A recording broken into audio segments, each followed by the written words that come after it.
Lusot na sa naging pagdinig ng House Committee on Health ng panukalang batas na sasawata sa mga peking pharmaceutical products sa Pilipinas. Si Bien Manalo para sa detalye. House Bill number 5561 is now approved.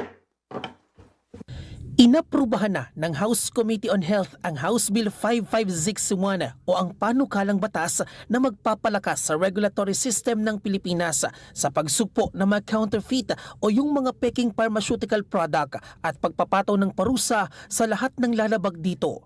Ayon sa Food and Drug Administration, malaking bagay kung maisa sa batas ito ngayong talamak at nagkalat sa merkado ang mga peke at hindi rehistradong produkto lalo na sa online selling.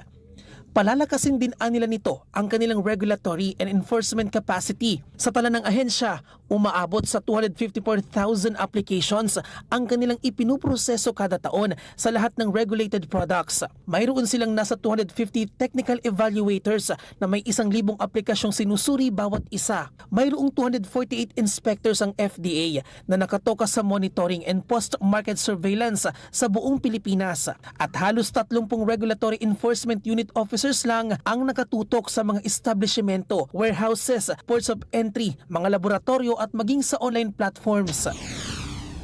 Counterfeit, substandard, and falsified medical products are a significant global health problem, impacting millions of people and compromising health systems worldwide. Kabilang din sa tinalakay sa pagdinig ang mahigpit na pagbabantay sa mga pangunahing e-commerce platforms. Base pa sa FDA, umaabot na sa halos 60 bilyong pisong halaga ng mga peking health products ang kanilang nasabat sa nakalipas na 8 buwan dahil na rin sa pinaigting na pagbabantay. Aabot naman sa mahigit 3,000 administrative cases ang kanilang hawak sa ngayon na pawang lumabag sa Republic Act No. 3720.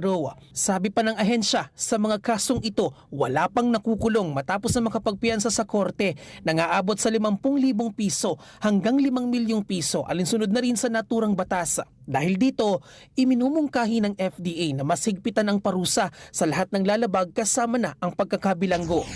In this light, the bill incorporates as economic sabotage the illegal manufacture, importation, distribution, sale or offer for sale, or possession of counterfeit pharmaceutical products to a certain extent to emphasize the seriousness of the prohibited acts and their highly deleterious effect on people's lives. Samantala, sinisiguro naman ng FDA ang mas pinalakas na pakikipagtulungan sa mga ahensya ng gobyerno sa pangangalaga ng kalusugan ng publiko at pagsuporta sa posibleng pagpaparusa at pagkikriminalisa sa syndicated counterfeiting bilang economic sabotage.